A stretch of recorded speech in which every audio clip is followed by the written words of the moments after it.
ఉప ముఖ్యమంత్రి ప్రజలందరూ టీవీల దగ్గర చూస్తున్నారు. పవన్ కళ్యాణ్ గారు గౌరవ అధ్యక్షుల వారికి హృదయపూర్వక నమస్కారం. నాకు మాట్లాడే అవకాశం ఇచ్చినందుకు గౌరవ ముఖ్యమంత్రి గారికి మీకు హృదయపూర్వక నమస్కారం. నేను గవర్నర్ గారి ప్రసంగానికి మనస్ఫూర్తిగా పార్టీ తరపు నుంచి నా తరపు నుంచి మనస్ఫూర్తిగా దానికి మద్దతు తెలుపుతూ ధన్యవాదాలు తెలియజేసుకున్నాను అధ్యక్షుడు. ఇక్కడున్న ఎక్కువ మంది చాలా సీనియర్ నాయకులు, మోస్ట్ ఆఫ్ దెమ్. నాకు ఇలాంటి సెషన్స్ ఎలా ఉంటాయో నాకు తెలియదు. ఫస్ట్ టైం నేను అంటే గొడవ ఎలా ఉంటుంది అసెంబ్లీలో నాకు తెలియదు.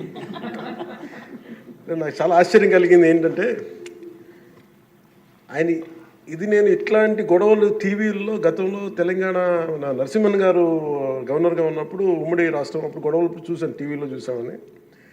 అట్లీస్ట్ దానికి ఒక కారణం ఉండిందో ఇంకో 100 విభేదించే పరిస్థితులు ఉన్నాయి. ఇక్కడ విభేదించడానికి ఏముందో నాకు తెలియలేదు. నేను అనుకుంటా ఉన్నాను అసలు ఇలా ప్రవర్తించవచ్చా అని, ఇలా చేయొచ్చా అని. అంటే ఇది leaders should lead by example కదా. రాష్ట్రానికి ప్రథమ పౌరులైన గవర్నర్ గారు ఇలా ఈ స్థాయిలో ఉండి ఆయన మర్యాదపూర్వకంగా వచ్చి మన బడ్జెట్, మన రాష్ట్ర విధానాలని ఆయన ప్రవేశపెట్టి మాట్లాడుతూ ఉంటే గౌరవించే విధానం ఇదేనా అని అనిపించింది. సో నేను మనోహర్ గారితో మాట్లాడుతాను, మా సహచరులను, మన సివిల్ సప్లైస్ మినిస్టర్ గారితో. నా రూల్ బుక్ మేమిద్దరు మాట్లాడుకుంటే rules of procedure and conduct of business in Andhra Pradesh legislative assembly ఏంటి సార్ ఇలాగే మాట్లాడేస్తారంటే దాంట్లో చూపించాను. చాప్టర్ 5లో when the house assembles under article 175 176 of the constitution, every member shall maintain the dignity and solemnity of the occasion before, during or after the governor's address and shall not obstruct or interrupt the address in any manner. Maintenance of dignity and solidity at governors address అనేది చాలా స్పష్టంగా ఈ rule బుక్లో ఉంటే మనమే రూల్స్ని implement చేయాల్సిన వాళ్ళం. వారికి సంఖ్యాబలం ఉందా లేదా పక్కన పెడితే every member of this house has a responsibility to follow the rules. మనమే కనుక రూల్స్ని బ్రేక్ చేస్తే ఇంక మన ప్రజలకి కానీ చూసే వాళ్ళకి ఏం చెప్తాం. నాకు చాలా కాలం క్రితం నేను అప్పుడప్పుడు మనోహర్ గారిని అడుగుతూ ఉంటాను, సార్ అసెంబ్లీలో ఇక్కడ ఏమి గొడవలు జరిగినా ఎందుకు కేసులు పడవని. ఇక్కడ ఏమి మీకు కొట్టుకో, ఇది నాకు చాలా కామన్ మ్యాన్ ఒక ఇష్యూ, ఒక ఇన్క్విజిటివ్నెస్. అండ్ నాకు పార్లమెంట్లో గొడవ జరిగినప్పుడు ఏమి ఏంటి ఇబ్బంది పెట్టేస్తారు ఏంటంటే ఇక్కడ అవేమి ఉండవు, ఇక్కడ ఇట్స్ ఫ్రీ ఫర్ ఆల్ అన్నట్టుగా మాట్లాడితే then we have more responsibility. మన మీద రూల్స్ పెట్టలేదు అంటే ఏం కేసులు పెట్టమండి. ఇదే కనుక నిన్న వాళ్ళు చేసిన గొడవే కనుక గవర్నర్ గారి మీద ఆయన సుప్రీంకోర్టు జస్టిస్గా ఉన్నప్పుడు ధైర్యం చేయగలరా, కళ్ళల్లో చూడగలరా?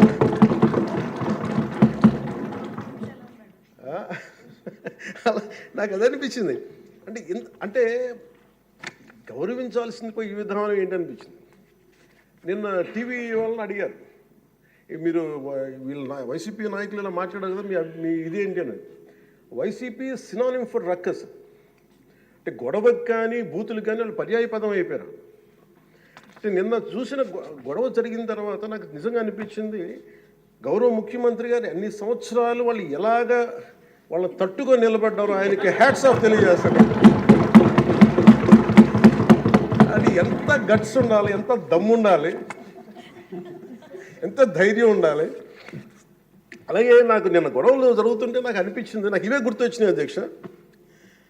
వాళ్ళు ఎప్పుడైతే పేపర్లు విసిరేసి అక్కడ దాకా వచ్చారో నాకు గుర్తొచ్చింది వివేకానంద రెడ్డి గారి హత్య గుర్తొచ్చింది. అంటే వాళ్ళ విధ్వంస విధానం చూశారు. అలాగే ప్రజావేదికని కూల్చిన విధానాన్ని గుర్తొచ్చింది అధ్యక్ష. 200 పైచిలకు ఆలయాలని విధ్వంసం గుర్తొచ్చింది అధ్యక్ష.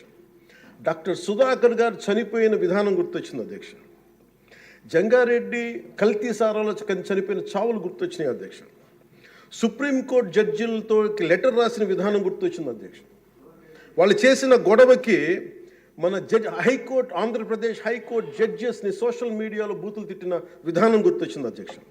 సోషల్ మీడియా అబ్యూస్ గుర్తొచ్చింది అధ్యక్ష. పత్రికాధిపతులపై దాడులు వచ్చినాయి అధ్యక్ష. రివర్స్ టెండరింగ్ గుర్తొచ్చింది అధ్యక్ష. పాలసీ టెర్రరిజం గుర్తొచ్చింది అధ్యక్ష. స్వయాన మీ మీద జరిగిన టార్చరు, దాడులు, ఇబ్బంది పెట్టిన విధానం గుర్తొచ్చింది అధ్యక్ష.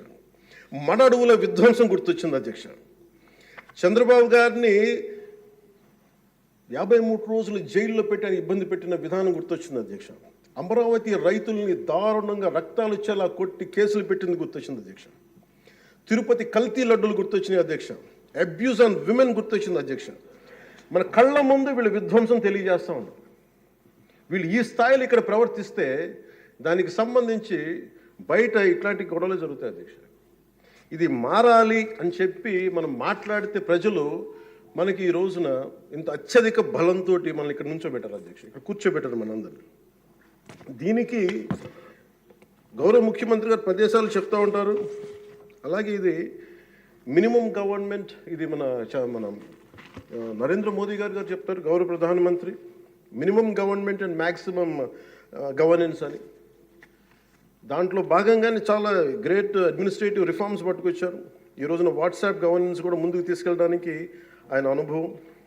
అంటే మేము ఈ ప్రభుత్వం చేస్తున్నది అధ్యక్ష, ఎక్కడా కూడా ప్రభుత్వం ప్రజలకి సామరస్యపూర్వకంగా ఉండాలి, ఎక్కువ సానుకూలంగా ఉండాలి, ఎక్కువ బాధ్యతలు పెట్టాలి, ఎక్కువ బరువు పెట్టకూడదు అనే విధంగా గౌరవ ముఖ్యమంత్రి గారి ఆధ్వర్యంలో నడుస్తూ ఉంది ప్రభుత్వం. మేమందరం ఆయనకి సహాయ సహకారాలు అందిస్తూ ఉన్నాం అధ్యక్ష. Governor his excellency Abdul Nazeer గారికి రాష్ట్ర ప్రభుత్వ అధిపతిగా గవర్నర్ హోదాలో శాసనసభను ఉద్దేశించి రాష్ట్ర అభివృద్ధి భవిష్యత్ నమూనాను దిశానిర్దేశం చేసినందుకు వారికి నా హృదయపూర్వక కృతజ్ఞతలు. అలాంటి ఉన్నతమైన వ్యక్తి ఇస్తున్న సందేశాన్ని చూసి వైసీపీ వాళ్ళు బాయ్కాట్ చేయడం చాలా దురదృష్టకరం. ఇలాంటి ఆయన చూస్తూ ఉన్నాను అధ్యక్ష. ఇట్లాంటి ఇబ్బంది పెట్టే సమయంలో కూడా ఆయనకు ఆరోగ్యం కూడా సరిగ్గా లేదు, జ్వరం వచ్చిన సమయంలో కూడా ఆయన ఎంత ఇబ్బంది పెడుతుంటే ఆయన చాలా సక్సెస్ఫుల్గా ఆయనకి ఇచ్చినందుకు మనస్ఫూర్తిగా వారికి నా ధన్యవాదాలు, నా కృతజ్ఞతలు తెలియజేస్తాను. చట్టసభలు, దేవాలయాలు లాంటివి రాజ్యాంగాన్ని పరిరక్షించేందుకు 5 కోట్ల ఆంధ్రప్రదేశ్ రాష్ట్ర ప్రజల భవిష్యత్తుని నిర్ణయించే వేదిక ఇది. అలాంటి సభను హుందాగా నడిపించాలని కూటమి ప్రభుత్వం అధికారులకు వచ్చిన రోజు నుంచి తరచుగా చెప్తూ గౌరవ ముఖ్యమంత్రి గారు పదే మా అందరికీ దిశానిర్దేశం చేస్తూ ఉంటారు.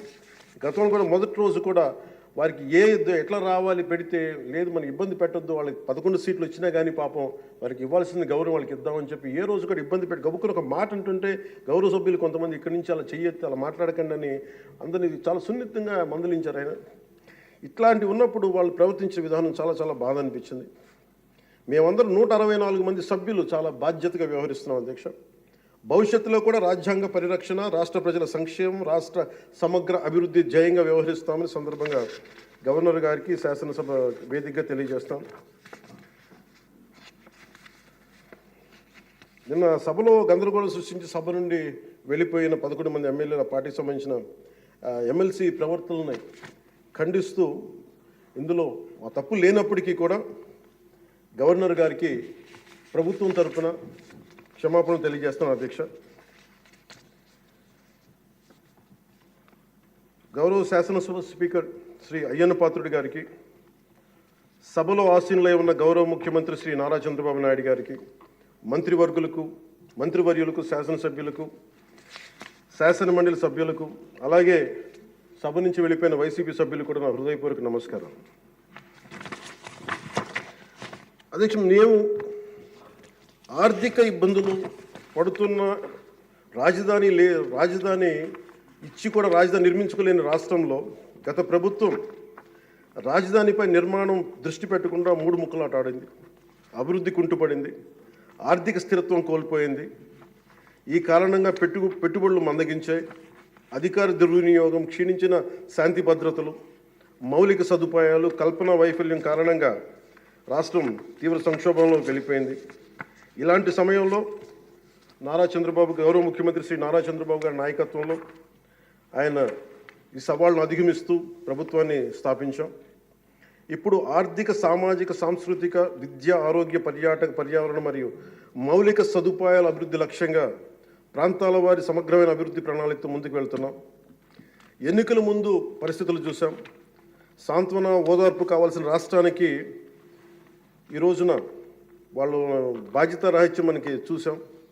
గత కొంతకాలంగా రాష్ట్రం ఆర్థిక సుస్థిరత కోల్పోయిన ధర్మిలా తిరిగి నారా చంద్రబాబు గారి నాయకత్వంలో పునర్జీవం వైపు అడుగులు వేస్తున్న కీలక సమయం అది.